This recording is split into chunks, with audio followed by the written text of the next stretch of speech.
sequência, a gente conversa sobre o mundo sem cristianismo, tá? Lembrando sempre esse início aqui que é importante para a gente compreender o restante. Primeiro, os dois artigos que a gente já conversou, né? O mundo seria mais pacífico sem religião. A gente conversou sobre isso, né? A responsabilidade de paz das religiões. A gente também já conversou sobre isso. A gente conversou sobre as quatro conclusões que a gente já tem sobre este assunto, tá? Primeiro, toda religião é neutra. Não existe religião boa ou ruim, todas são neutras. Segundo, toda religião é formada por joio e por trigo. O joio, ele pega a religião que é neutra e usa para o seu mal e o mal dos outros.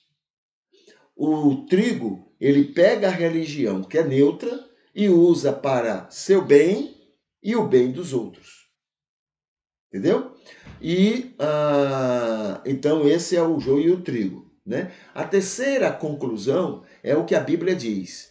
A raiz de todos os males, a raiz de todas as guerras, a raiz de todas as dificuldades humanas é o amor à ganância, é o amor ao dinheiro. A Bíblia que diz. É o amor ao capital. É o próprio capitalismo. A Bíblia que diz. O capitalismo é a causa de todos os males.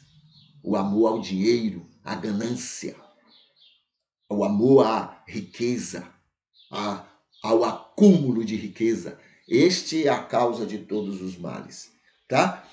O trigo usa a riqueza para o bem. O joio usa a riqueza para o mal. Tá bom? Não tem opção. É assim que funciona, porque a cabeça de cada um funciona diferente, né? E a quarta conclusão é a questão da alienação que o marketing faz. O marketing trabalha para quem paga ele, tá? Porque é uma ciência. A ciência em si é neutra, mas quem paga ela para poder fazer esse serviço do marketing é o rico. O rico, então, usa esses conhecimentos do marketing para o seu bem, para os seus interesses. Então, o marketing ele diz para mim assim, olha, seu amigo é o explorador. Aquele rapaz ali que está lhe sugando, que é quem lhe explora, é quem tira as suas condições de melhorar de vida. Aquele camarada ali é seu amigo. Seu inimigo é o sindicato. Seu inimigo é aquele ali que luta para tirar você do domínio daquele seu amigo. Esse é seu inimigo. O marketing trabalha dessa forma. Ele poderia também trabalhar ao contrário. Mas acontece que o de cá não tem dinheiro. Não tem como comprar o serviço do marketing. Só quem tem condição de comprar é o capitalista. Então ele vai usar o marketing para favorecer ele. Claro, ele não vai usar o marketing para prejudicá-lo. Ele compra, paga caro para que o marketing faça isso com a gente. Seu amigo é quem lhe explora. Aquele que está querendo lhe proteger, cuidado com ele. É seu inimigo. Entendeu? É assim que funciona. Aí nós estamos trabalhando, diante de tudo isso, estamos trabalhando atualmente com um artigo. É um terceiro artigo. O título é A Direita Cristã e a Política Externa dos Estados Unidos. Estamos vendo nas reportagens aí a respeito do que os Estados Unidos está fazendo com aqueles que invadiram o Capitólio, né? Já viram lá? Muito bem.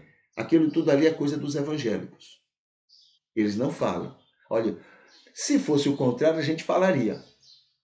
Se nós estivéssemos... Aí o mundo está fazendo isso, mas eles não falam, entendeu? Por educação, por ética, eles não citam. Mas quem fez aquilo tudo lá nos Estados Unidos, aquela bandidagem toda lá contra eles mesmos, né? Porque é tudo farinha do mesmo saco, né? Então quem fez tudo aquilo? Os evangélicos. O Partido Republicano, que é o do Trump, e Trump é um evangélico, entendeu? O partido de Trump, né, que é o republicano, é assim com os evangélicos lá, com toda aquela ganância, né, não só financeira, mas também a ganância de tirar dos outros. Eu quero liberdade para tirar a liberdade dos outros. Essa é a ideia dos evangélicos lá e em todo lugar. Nós não recebemos influência deles? Até hoje a gente recebe influência deles. Então a ideia é essa. Eu quero liberdade para proibir você de fazer o que você quer. Tem que fazer do jeito que eu acho que é o melhor para você. Entendeu? Então essa é a primeira coisa. A segunda coisa é o uso e a defesa do capitalismo como algo espiritual. É de Deus, a ideia deles é assim, é de Deus que o rico fique mais rico e o pobre fique mais pobre. Por quê? O rico só pode enriquecer quanto mais houver pobres. É pobre que trabalha para enricar rico. É pobre que dá duro para poder enricar. É dessa fonte do pobre, né, que é tirado aquilo que é acumulado na riqueza dos ricos. Entendeu? Então, os evangélicos americanos trabalham nessa ideia, nesse pensamento. Quando eu digo evangélico, eu estou falando de 70%, é a percentagem que a gente vê nessas pesquisas aqui. 70% crê assim. Então, claro, existe 30%. Né? Como eu disse, tem joio e trigo. Tá? Mas o grande percentual pensa assim. Então, os evangélicos e o Partido Republicano são assim, ó. Tudo na ganância. Sabe por que tem toda aquela coisa? O presidente atual disse lá, por que a gente não pode tirar as armas do povo para sair matando o povo por aí?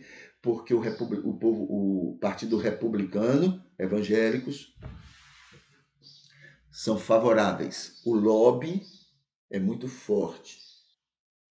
Muito forte. Então, as armas, olha como em todo lugar parece que os evangélicos gostam de armas. Em todo lugar parece que os evangélicos amam as armas. O presidente disse atualmente, e eu já vi cristãos defendendo isso, tá bom? Cristãos defendendo isso. O presidente atual disse, então ele está repetindo o que ele deve ter ouvido outros líderes religiosos dizerem, né? Jesus teria uma arma se naquela época vendesse armas. Mesmo assim. Tá bom? Então, muito bem, vamos ver o que é que hoje temos nesse texto aqui. Então, primeiro, na África subsaariana, né? Ali no Saara, aquela região ali, condicionalmente para financiamento e instalações médicas, são importantes frontes para a evangelização. Então, um grande interesse americano é cuidar daquelas pessoas ali. Aí tem a evangelização, aí inclui prepotência, como fizeram com a gente, tá? Prepotência cristã, ou seja, a minha religião é a boa, a dos outros é do inferno, é do diabo. É assim que os evangélicos pensam. O que eu creio é de Deus, o resto é do inferno. Tá? A prepotência cristã ante o islamismo. Preconceitos e intolerâncias contra a religião alheia. Pagando para desmerecer os outros e impor sua fé e religião aos outros. Inclusive lá na África, onde existe grande quantidade de muçulmanos. Tá?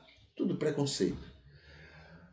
Juntamente com a assistência de saúde, né, com assistência de saúde, os pacientes são sujeitados a versos bíblicos, mostras de filmes de Jesus e proselitismos dos médicos e enfermeiros. Entendeu? Claro que a opinião aqui é do escritor. Não há problema em fazer isso. O problema não é esse. Entendeu? Por que não é problema fazer isso? Do mesmo jeito que eu posso assistir filmes muçulmanos, não há problema. Entendeu? O problema é quando eu quero impor, eu rejeito, eu sou intolerante com o que o outro crê, aí eu tenho que usar esses artifícios para impor a ele uma nova maneira dele crer. Aí é o erro. Aí entra, a questão da prepotência.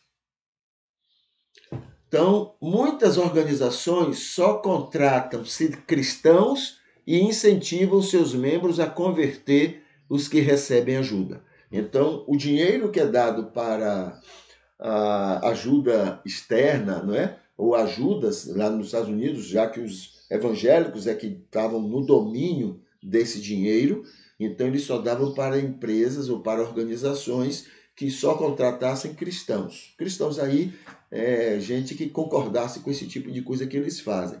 E eles deveriam usar esse dinheiro para impor aos outros a mudança religiosa dos outros. A mobilização dentro do aparato estatal é ainda complementado com dezenas de milhares de voluntários que excursionam pelo mundo para salvar almas, para conduzirem mais cristãos capitalistas fanáticos favoráveis a eles e aos interesses americanos em seus países. Então é um trabalho para forçar o outro, forçar principalmente os muçulmanos, forçar o muçulmano a deixar de ser muçulmano e se tornar cristão. Tá? Assusta muito o cristianismo que está aí, assusta muito o fato de que o número de muçulmanos é cada vez maior no mundo em relação ao cristianismo. Né? Enquanto eles forçam uns para serem cristãos, eles dão mau testemunho e os que são cristãos estão abandonando o barco por causa do testemunho que eles dão. Então eles forçam aqui, mas o mau testemunho faz outros se afastarem. Né? Recentemente eu coloquei, não sei se vamos ter oportunidade, onde está sendo analisado o número de não religiosos que está sendo implantado no Brasil. E não é para menos. O nosso mau testemunho é tão grande, tão forte, que a gente está expulsando pessoas das igrejas. Entendeu? Nós estamos fazendo questão de tanta tolice e de tanta hipocrisia que a gente está empurrando as pessoas a saírem das igrejas. É isso que está acontecendo no Brasil. Muito bem. Fundamentalistas como Franklin Graham, ou Graham, não é? Que é o filho de Billy Graham, que não é diferente do pai. Vamos deixar isso bem claro, porque a gente foi pintado na nossa mente, não é? Um Billy Graham, né? Um Billy Graham que é um exemplo e tal, mas na verdade Billy Graham era um grande instrumento poderoso para implantar cada vez mais no mundo esse pensamento, né, evangélico americano no mundo. Então ele era um propagandista disto, certo? Então tem o lado bom? Tem, mas o lado ruim parece que era pior, era mais forte. E a gente não percebe. Tudo é propaganda, né? Tudo é muita propaganda que é feita.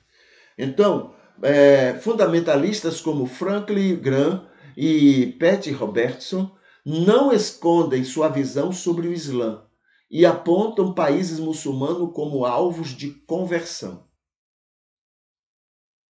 Certo? Intolerância. Prepotência. Prepotência.